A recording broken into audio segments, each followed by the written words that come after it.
Ngayon tapos na ito, lalagay na namin yung vegetables na kangkong.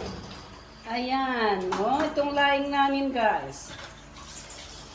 Kung hindi nyo pa na try itong kangkong na laing, try it. Yep. Mas madali ito nagagawing laing kaysa yung gabi, taro. See that? See? Ang sarap naman. Lalagay namin mamaya yung niya, sili. Pang aroma natin. Yan. Walang bagong ito guys. Just only put patis. Okay? Iti lang patis. See? Look at that. We have to cover up and then ilalagay natin mamaya yung sili. Kaya kung natin ng mga 5 minutes ito para lalapot yung yung takip.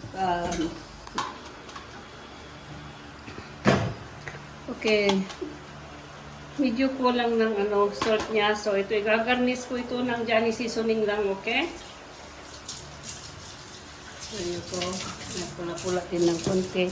At saka, lalagay ko na itong garnish niya ng hot pepper na green. Okay? Ayan. Maybe 3 more minutes, guys. See, lalapot na. Okay. Sarap. Masarap. Sarap, ano? Wow. Itikman namin, okay?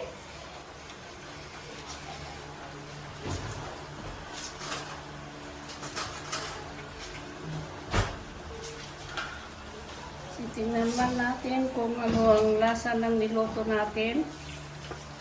Wow. Bertie? Tikman mo ito, Lika. Okay, ako nang titikim, guys. Tikila, okay. Yeah.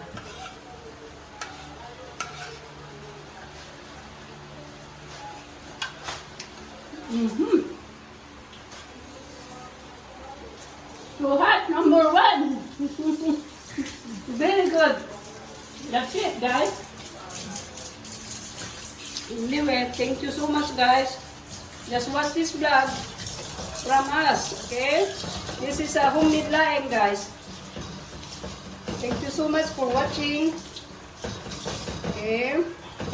Don't forget to subscribe. Okay? Just give us thumbs up, not thumbs down, up. Also, make a comment. That's all we need. We support Virgie here in the kitchen. That's why I'm trying, to help her out, this girl, okay? Thank you guys. Happy nice day. Bye. That's the process of our laing.